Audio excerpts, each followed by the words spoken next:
오늘 은혜 받으실 하나님의 말씀 함께 보도록 합니다. 오늘 은혜 받으실 하나님의 말씀은 사도행전 5장 17절부터 23절까지의 말씀입니다.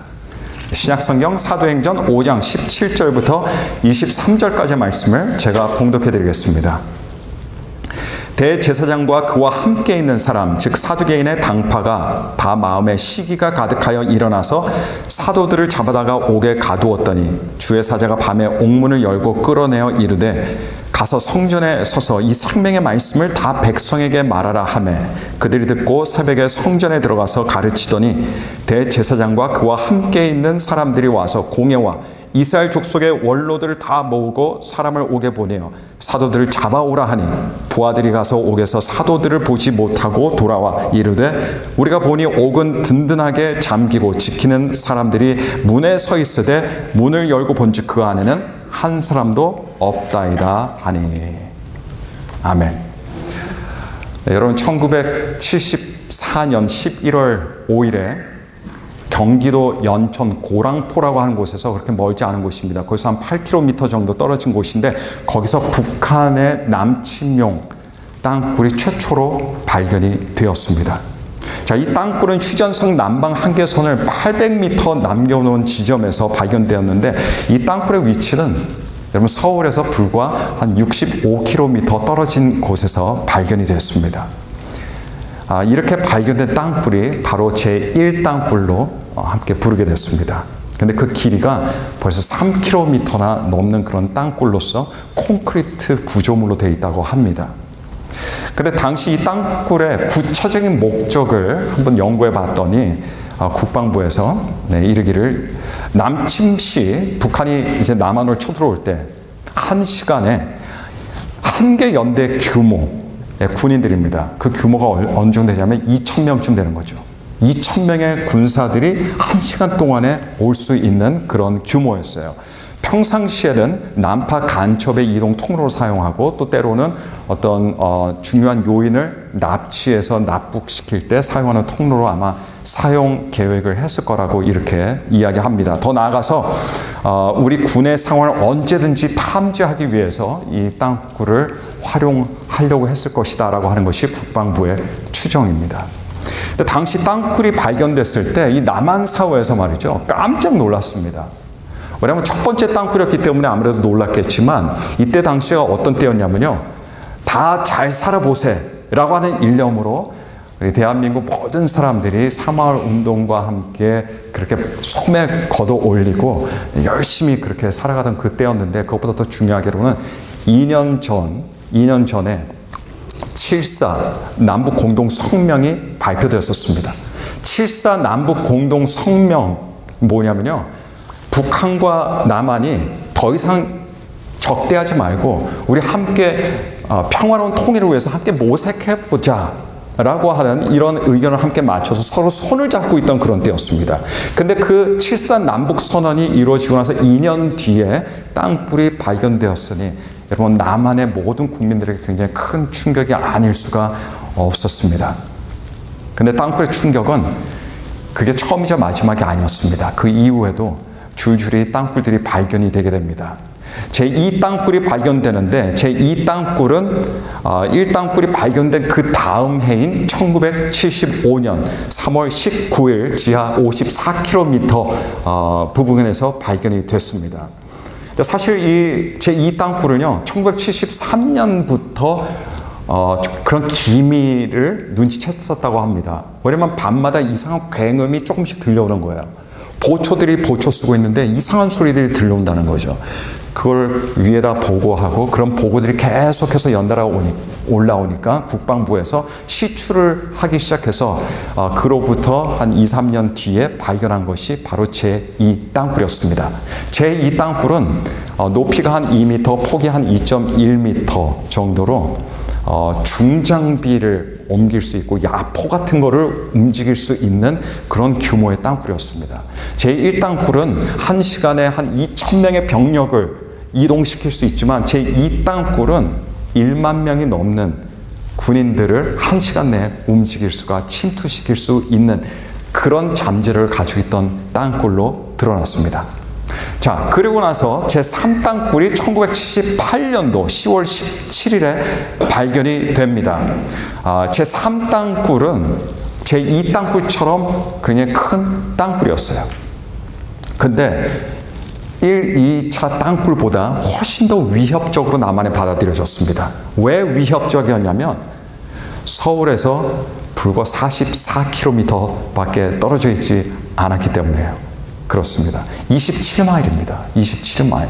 차 타고 3, 40분 가면 도착하는 그 지점이 바로 그 거리인데 바로 거기까지 북한이 땅굴을 팠었다는 그런 이야기입니다. 그렇게 해서 1970년대 세 개의 땅굴들이 연달아 발견이 됐었습니다. 그 이후 1980년대까지는 잠잠했어요. 아무 땅굴도 발견하지 못했습니다. 그러다가 1990년입니다. 1990년 제4땅굴이 양구 쪽에 3월 3일 날 발견이 되게 됩니다. 자, 양구는 강원도 양구를 말씀드리는 겁니다. 제4땅굴이 발견됐을 때 특별히 더 놀라운 건 없었어요. 이미 앞에 몇 개 땅굴들이 발견되었습니다. 저 3개 땅굴들이 발견됐었어요. 뭐 새로운 일은 아니었습니다. 하지만 이 제4땅굴이 발견되는 순간 굉장히 분명해진 사실이 있었습니다.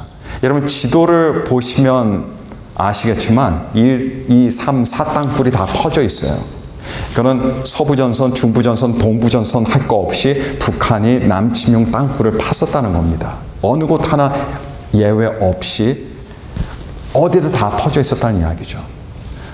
지금 국방부가 현재 찾은 것은 4개 땅굴들이지만 추정하기로는 20개에서 40개 땅굴들이 더 있지 않을까라고 그렇게 추정한다고 합니다.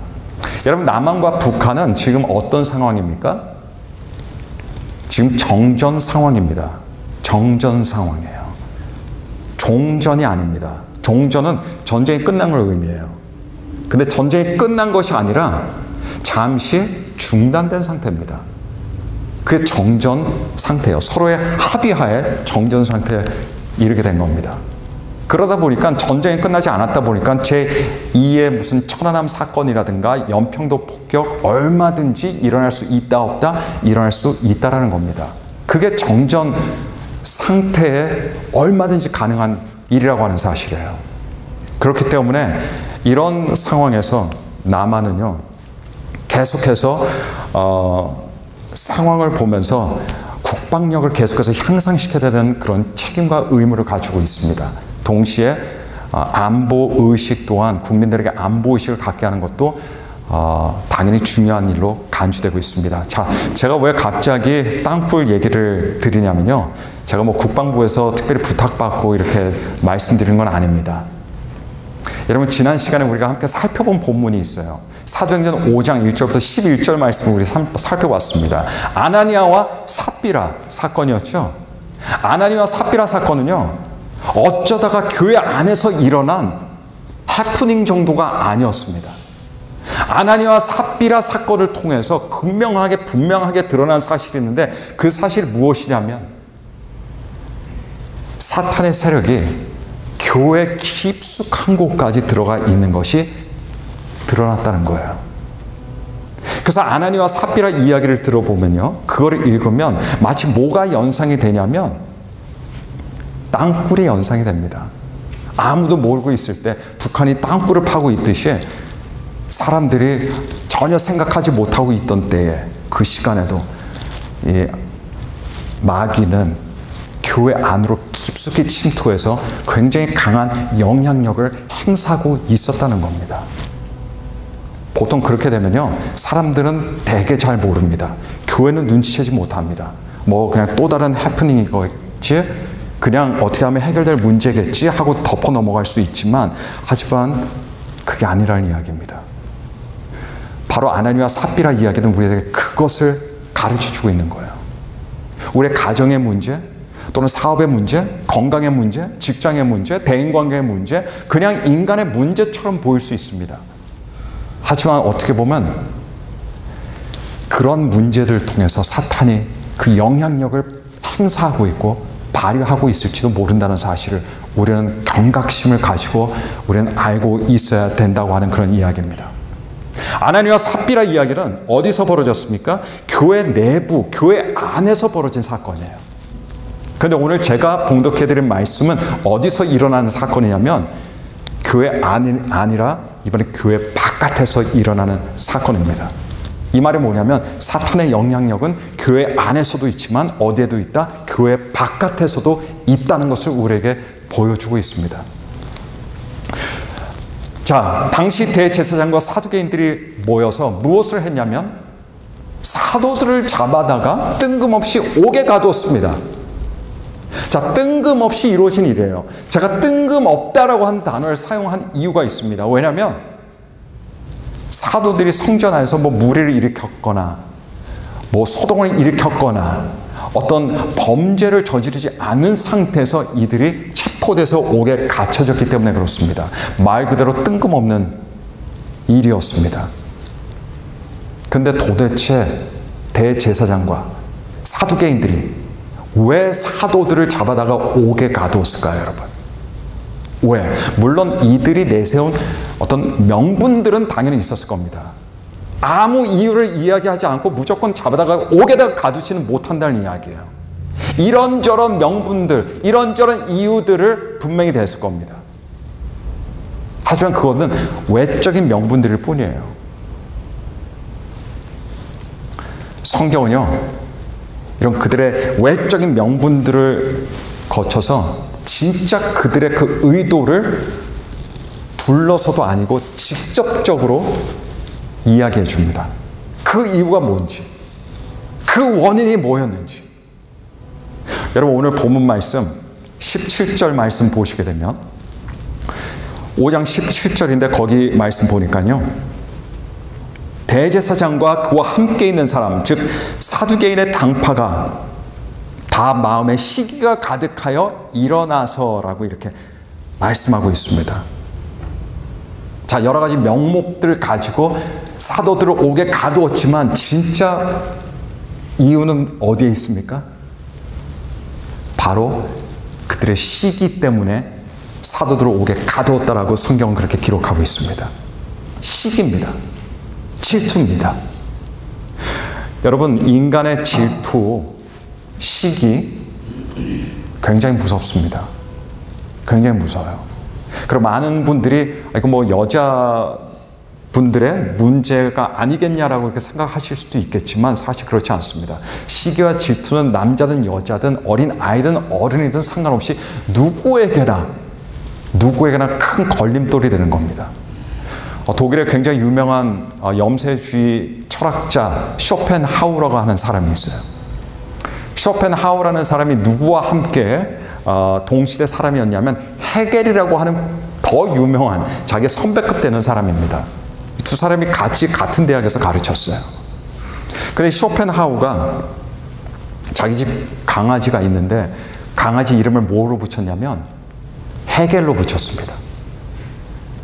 헤겔, 자기의 선배, 철학자인, 자기보다 더 유명한 철학자, 자기보다 더 유능한 철학자, 헤겔 이름을 붙여서 화가 날 때마다 강아지 헤겔 이름 부르면서 욕하고 그리고 발로 걷어찼다고 합니다. 그 이유는 뭐 때문에요? 지금까지 알려진 바로 의하면 그만큼 쇼펜하우어는 이 헤겔을 시기하고 질투했었기 때문이라고 알려져 있기 때문에 그렇습니다. 근데 단독 이 쇼펜하우어만의 문제가 아니에요. 여러분, 중국의 마오쩌둥, 소련의 스탈린 있죠? 이 두 사람 다 굉장히 자기가 시기하고 질투하던 사람들이 있었다는 겁니다. 정치적인 상황에서. 그뿐만 아니라 여러분, 오늘날 가장 대단한 정복자로 손꼽히는 사람이 누굽니까? 알렉산더 대왕? 네, 알렉산더 대왕조차도 자기의 부하 중에 굉장히 유능한 부하가 있었는데 이 부하에 대한 시기와 질투가 아주 대단했었다고 합니다. 그만큼 여러분, 사람들 마음속에 시기와 질투는 그 사람으로 하여금 다른 방향으로 가게 하고 다르게 에너지를 발산하게 하고 삶을 그만큼 크게 영향을 준다고 하는 사실이에요. 근데 사도들 당시, 초대교회가 있던 당시 대제사장과 사두개인들도 마찬가지였다는 겁니다. 여러분, 17절의 표현을 다시 한번 들어보시기 바랍니다. 자, 대제사장과 그와 함께 있는 사람, 즉 사두개인의 당파가 다 마음에 시기가 가득하여 일어나서라고 되어 있어요. 여기서 보니까 시기가 가득했다라고 했어요. 시기가 가득했다. 여러분, 지난주에 살펴봤던 아나니와 삽비라 이야기, 제가 3절 말씀 제가 읽어드릴게요. 혹시 공통적인 것이 있는지 한번 잘 들어보시길 바랍니다. 베드로가 이르되 아나니아야 어찌하여 사탄이 내 마음에 가득하여 내가 성령을 속이고 땅값 얼마를 감추었느냐. 자, 혹시 여러분 공통점을 찾으실 수 있으셨습니까? 귀에 들어오는 어떤 공통적인 단어 혹시 찾으셨어요? 아나니와 삽비라는요, 바로 그 사람들의 마음에는 사탄이 가득했다면, 오늘 우리 본문의 대제사장과 사두개인들의 마음에는 시기로 가득했다는 겁니다. 시기로 가득했다는 얘기예요. 이런 비록 제사장과 서기관에 대해서는 심리적으로 표현해서 시기가 가득했다라고 표현하고 있지만, 결국 그들도 아나니아와 삽비라처럼 마귀가 주는 마음으로 가득했다는 이야기입니다. 마귀가 주는 마음으로 가득했어요. 여러분, 여기서 가득이라는 말, 가득, 이 말에 한번 집중해 주시길 바랍니다. 가득. 여러분, 여기서 사탄으로 가득했다, 시기로 가득했다라는 말은 충만했다는 말이에요. 그죠? 막 흐르고 넘쳤다는 얘기예요. 그게 가득했다라는 의미입니다. 근데 여기선 뭘 의미하는 거냐면, 이 가득이라는 단어는 아주 전폭적인 영향력을 의미합니다. 전폭적인 영향력이에요.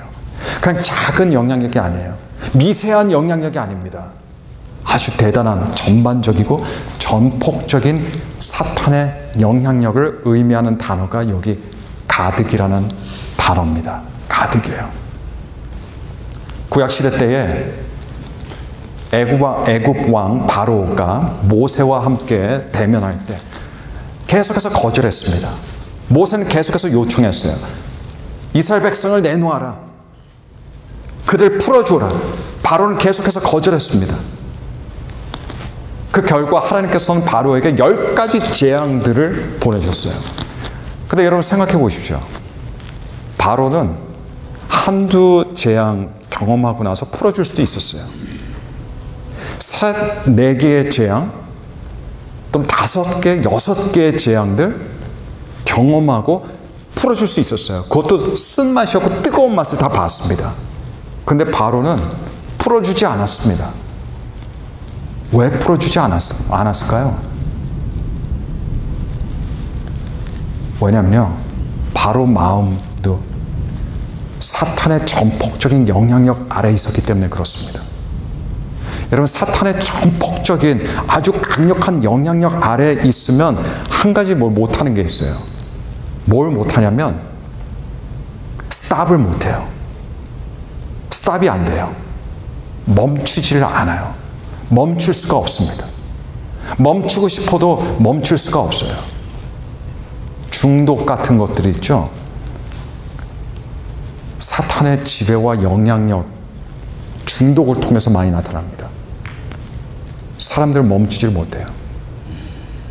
여러분, 현명한 사람, 성숙한 사람은 스탑이란 걸 할 수 있어야 돼요. 내 마음에 막 화가 나죠? 또 때로는 내 마음에 무슨 어떤 열등감이 있다든가, 어떤 분노가 있다든가, 어떤 두려움이 있다든가, 성숙한 그리스도인은 어느 정도 그런 걸 느끼다가 스탑해야겠다, 그런 생각이 들어요. 그래서 다시 하나님 앞에 나갑니다. 다시 하나님을 찾습니다. 그리고 하나님을 의지해요.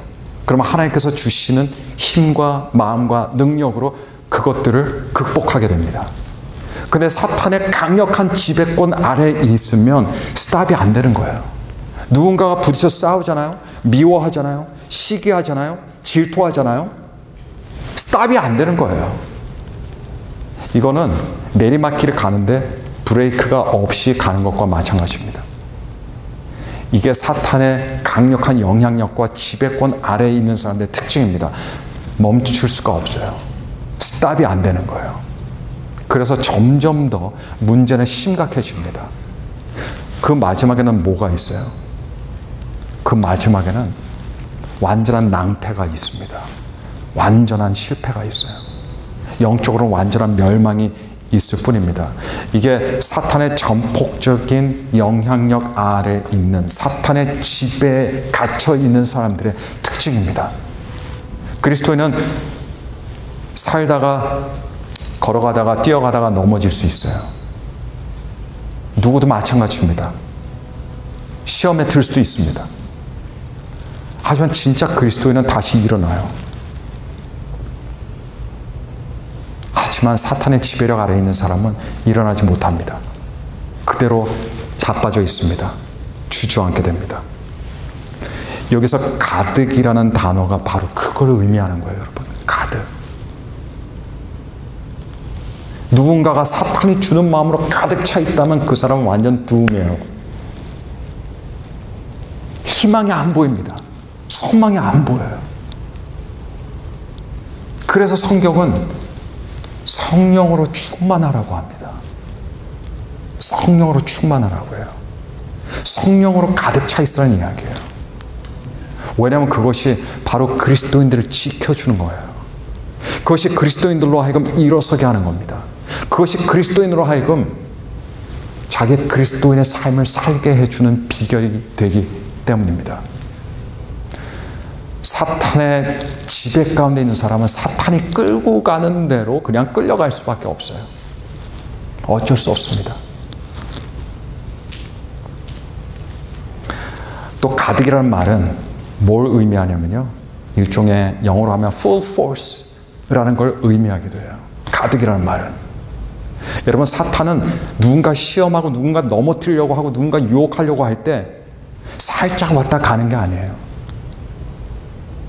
미미하게 왔다 가는 게 아니에요. 약하게 역사하는 것이 아닙니다. 자기 가지고 있는 모든 것들을 동원해서 우리를 찾아옵니다. 모든 힘을 다해서 공격합니다. 사단은 살짝 발을 그냥 거는 정도가 아니에요. 온몸을 던져서 성도들로 하여금 넘어지도록 합니다. 제 기능 못하게 해요. 어둠 속에 있게 해요. 아나니와 삽비라 이야기 속에 나오는 이 가득이라고 한 단어, 오늘 우리 본문 대제사장과 사두개인들이 시기가 가득했다는 이 가득이라는 이 말, 바로 그런 영적인 현실, 실제를 보여주고 있는 겁니다. 여러분들 마음속에는 뭔가 채워져 있을 거예요. 여러분들의 마음, 여러분들의 머리에 뭐가 채워져 있습니까? 뭐로 가득 차 있습니까? 또 두 번째로 오늘 본문에서 우리가 알 수 있는 것은요, 마귀가 영향력을 행사하는 곳이 어딘지 우리가 알 수 있어요. 자, 거기가 어디입니까?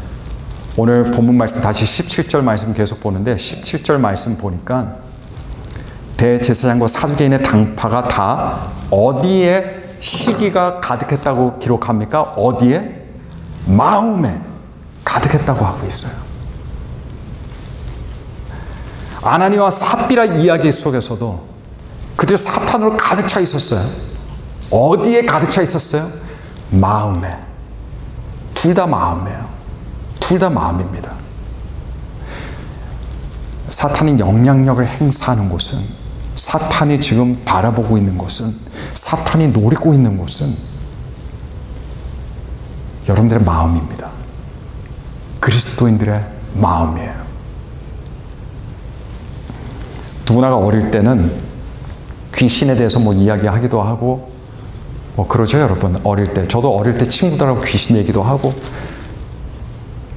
근데 제가 생각나는 게 있는데요. 전설의 고양이 지금까지 종종 생각이 납니다. 전설의 고향. 전설의 고향. 근데 제가 어릴 때 초등학교 때 전설의 고향을 했었어요. 그게 나중에 리메이크 돼서 또 나중에 한 것 같아요. 잘은 모르겠지만 그렇게 어디서 본 것 같습니다. 근데 마침 제 기억으로는 확실하진 않습니다. 그래서 제가 틀릴 수도 있으니까 여러분 양해 말씀 미리 부탁드립니다. 수요일 날 했어요. 수요일 저녁에 했어요. 수요일 저녁에 어떤 날입니까? 부모님이 다 교회 가시는 날. 그때 이제 전설의 고향. 무서운데도 왜 자꾸 보게 되는지 몰라요. 어릴 때인데. 딱 틀어놓고 봐요. 근데 보고 나서 어떤 일이 일어나냐면, 보고 나서 혼자 이제 그날 밤 잠 못 자죠. 아버지 어머니 계시는 안방으로 들어가서 옆에 가운데 겨드랑이 파고 들어가서 거기서 잤습니다. 무서웠으니까. 저는 그 생각이 나요. 네, 그 생각이 나요. 여러분, 사람들이 잘못 생각하고 있는 것이 하나 있어요. 그래서 사람들이 귀신하면 뭘 생각하는 줄 아세요? 물론 나라마다, 민족마다, 문화마다 조금씩 귀신에 대해서 연상하는 게 다를 거예요. 우리나라 같은 경우는, 우리나라 사람들은 귀신하면 뭐가 생각나냐면 하얀 한복, 소복 입고 긴 머리 이렇게 다 풀어져 헤치고 꼭 얼굴이 덮여 있더라고요. 그래서 피를 막 흘리면서 이렇게 와요. 한국 사람들은 전설의 고향의 영향이겠죠, 아무래도. 네, 이게 연상이 돼요. 그러니까 사람들은 그런 게 귀신이라고 생각할 수가 있어요.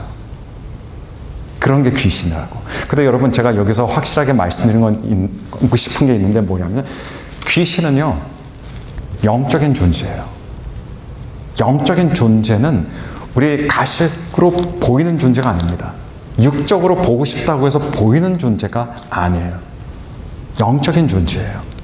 그래서 성경 어딜 봐도 귀신이 이렇게 생겼다 저렇게 생겼다 이런 모양이 이렇다 이런 구절 없어요. 왜냐하면 영적인 존재이기 때문에 그렇습니다. 어쩌면 영안으로 귀신의 존재를 감지할 수는 있을 거라고 생각합니다. 하지만 실제적으로 진짜 육체의 모습으로 하얀 소복이 있고 그런 모습을 갖고 있지는 않다는 이야기입니다. 여러분, 아담과 하와 이야기서부터 이 마귀가 등장해요. 창세기, 초창기부터 등장하는 등장인물이 마귀입니다. 마귀가 어떻게 등장해요? 무서운 괴물의 모습으로 등장합니까? 그래서 아담과 하와를 붙잡고 막 피를 흘리면서 엄청나게 무서운 모습으로 너 하나님께 불순종해. 이렇게 합니까? 이렇게 했습니까? 그렇게 안 했어요. 마귀가 어떻게 아담과 하와에게 접근했습니까? 아주 부드럽게 왔어요. 무섭게 한 게 아니라 아주 부드럽게, 달콤하게 유혹을 한 겁니다. 겁박을 한 게 아니에요. 만약에 그 자리에서 마귀가 겁박했다고 한다면 어떤 일이 벌어졌을까요? 아담과 하와는요, 하나님께로 달려갔을 거예요. 떨면서. 그러면 마귀가 이루려고 했던 모든 계획들이 다 수포로 돌아가는 거죠. 마귀는 아주 부드럽고 달콤하게 다가와서 그들을 유혹했습니다. 여러분, 마귀는 본질적으로 사람들을 죽이고 멸망시키는 존재예요. 관심이 이것만 있는 거예요. 다른 거는 관심도 없어요. 하지만 사람들을 죽이고 멸망시키는 것은 사람을 잡아다 칼을 찌른다든가 총을 쏜다든가 육신적으로 어떤 위해를 가한다든가 이런 게 아니라는 얘기예요. 사탄은 우리들의 몸 자체는 별로 관심 없어요. 사탄에게는 우리의 몸이 중요한 게 아니라는 겁니다. 사탄이 사람을 죽이고 멸망시키는 방법은요, 그 사람으로 하여금 하나님으로부터 떠나게 합니다. 하나님으로부터 멀어지게 합니다. 하나님 생각나지 않게 합니다. 자꾸 육적인 생각만 하게 해요. 영적으로 둔감하게 만들어요. 말씀 보면 아무 감흥도 없고 예배, 찬양, 기도 무관심하게 만드는 게 바로 이게 사탄의 방법이에요. 왜냐하면 사람의 영혼은 그렇게 해서 죽기 때문에 그렇습니다. 사탄이 일하는 곳이 어디예요? 우리 육체 바깥이 아니에요. 사람의 마음 아닙니다. 여러분들의 마음 아니에요. 아나니아와 삽비라의 경우 사탄이 탐심이라는 걸 사용해서 그들 마음에서 역사했어요. 욕심을 내게 했죠. 오늘 우리 본문 이 대제사장과 그리고 사두개인들 같은 경우는 마음에 탐심이 아니라 이들한테는 시기로 역사했습니다. 다양하게 역사해요. 하지만 똑같이 한 군데서 역사합니다. 어디서요? 그 사람의 마음입니다. 여러분, 내 마음이에요. 우리가 마음을 놓치면, 마음을 잃고 나면 모든 것 다 잃습니다. 구약 성경의 욥 보세요. 모든 거 잃었어요. 자녀 잃었습니다. 재산 잃었습니다. 자기 건강도 잃었어요. 하지만 욥은 건사했습니다. 욥은 무사했어요. 아무 일도 없었어요. 오히려 더 큰 축복을 받게 됩니다. 왜냐? 다른 것 다 잃었어도 마음을 지켰기 때문에 그렇습니다. 하나님에 대한 사랑과 하나님에 대한 믿음 절대로 포기하지 않았습니다. 딴 건 몰라도 이거는 안 돼. 다른 건 몰라도 난 하나님을 사랑해. 내가 어떻게든 상관없어. 난 주의 길로만 갈 거야. 그렇게 해서 하나님께 인정을 받은 사람입니다. 욥은 다 잃었지만 마음을 지켰어요. 그 결과 욥은 다 지켜냈습니다. 오히려 더 잘 됐어요.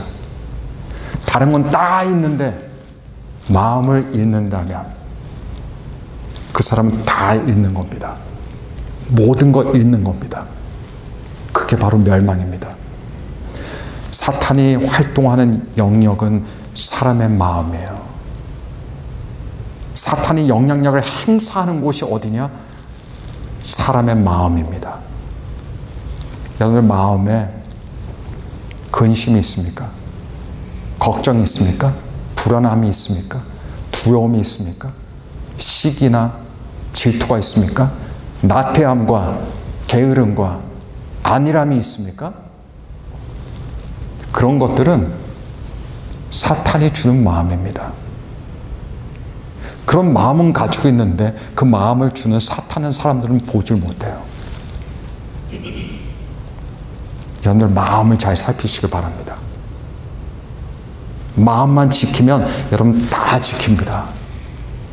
다른 거 다 잃어도 마음을 지키면 결국 다 갖게 됩니다.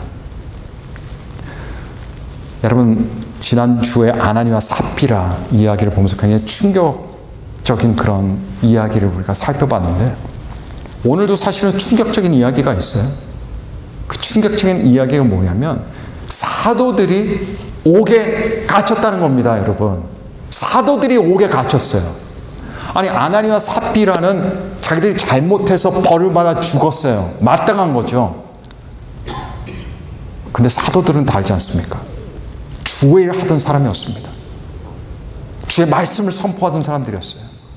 잘못한 게 없었습니다. 하지만 이들이 옥에 갇혔어요. 여러분, 이 세상이 그런 세상입니다. 신실하게 주님을 섬기다가도 중상모락을 당할 수 있어요.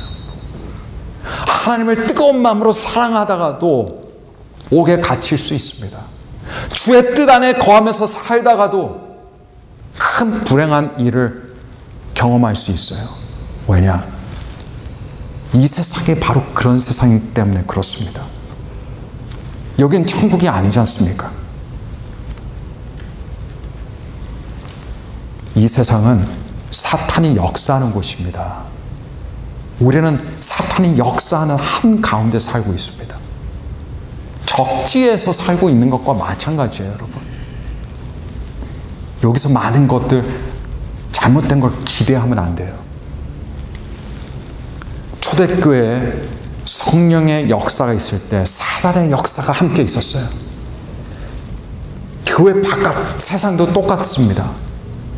성령의 역사가 있는 곳에 사탄의 역사가 있습니다. 근데 거꾸로 생각해 보면요, 사탄이 역사하는 곳에 뭐가 있을 수 있습니까? 성령께서 역사하실 수 있습니다. 거기에 믿음의 사람이 있다면 말이죠. 거기에 주를 사랑하는 사람이 있다면 말입니다. 여러분 본문을 보시게 되면요. 17절, 또 17절이네요.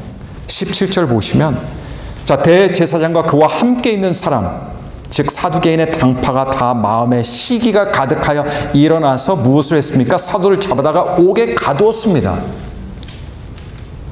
이거 지금 무슨 장면이에요? 사탄이 역사하는 장면입니다. 그죠? 근데 여러분 19절을 보시기 바랍니다. 19절 말씀 보니까 주의 사자가 밤에 옥문을 열고 끌어내어 가로되. 주의 사자가 밤에 옥문을 열었어요.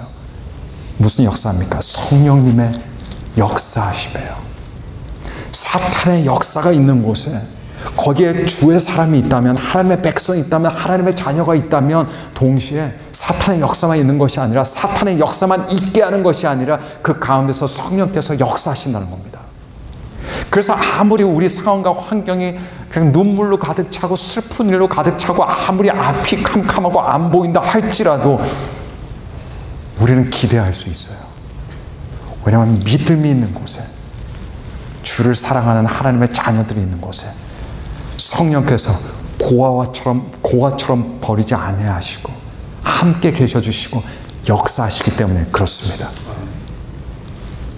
근데 거기서 멈추지 않고요. 20절 말씀 보시면, 가서 성전에 서서 이 생명의 말씀을 다 백성에게 말하라. 옥문을 열어놓고 자 얼른 도망가, 얼른 피해, 이렇게만 하신 것이 아니라 하나님께서 주의 사자를 통해서 뭐라고 하셨습니까? 성전에 서서 이 생명의 말씀, 복음의 말씀, 예수님의 말씀을 전하라고 했습니다. 사탄의 역사가 있는 곳에 성령의 역사가 있습니다. 성령의 역사가 있는 곳에 뭐가 있는 줄 아십니까? 거기는요, 하나님의 백성들을 향하신 부르심이 있습니다. 부르심이 있어요. 성령께서 역사하시는 곳은 항상 그게 있어요. 그 안에는 사람들이 자기 부르심을 찾는 사람들이 있고, 자기 부르심을 깨닫는 사람들이 있고, 자기 부르심대로 살아가는 사람들이 있습니다. 성령께서 역사하시는 증거입니다, 여러분. 증거예요. 그래서 옥에서 노임을 받게 됐어요, 사도들이. 너무 기쁘죠? 너무 감사해요. 근데 집으로 간 게 아니에요. 어디로 갔습니까? 주의 천사가 일러준 대로 성전으로 갔어요. 여러분, 성전이 어떤 곳이에요? 그들이 잡혔던 곳입니다. 거기 있다 잡혔어요. 또 거기로 가라고 하시네요. 사도들이 거기로 갔어요. 또 생명의 말씀을 전했습니다. 왜요? 이들에게는 거룩한 하나님의 부르심이 있었기 때문입니다. 우리는 우리에게 부르심이 있다는 걸 알아야 돼요. 여러분, 그냥 여기서 돈 벌고 밥 해 먹고 그냥 시간 보내고, 이게 그리스도인의 삶이 아니에요. 모든 그리스도인들에게는 하나님의 거룩한 부르심이 있습니다. 우리는 주 아버지, 하나님 아버지를 위해 살아갑니다. 그리고 그렇게 살아갈 때 우리가 가장 행복해지게 되는 거예요. 은퇴를 한 할머니들이 두 분이, 친한 분들이 계셨어요. 60대 중반에 은퇴하시고, 이분들 예전부터 계획하시고 결정한 게 있었습니다. 그게 뭐냐면, 우리 은퇴하면 선교지 가자, 아프리카 가자.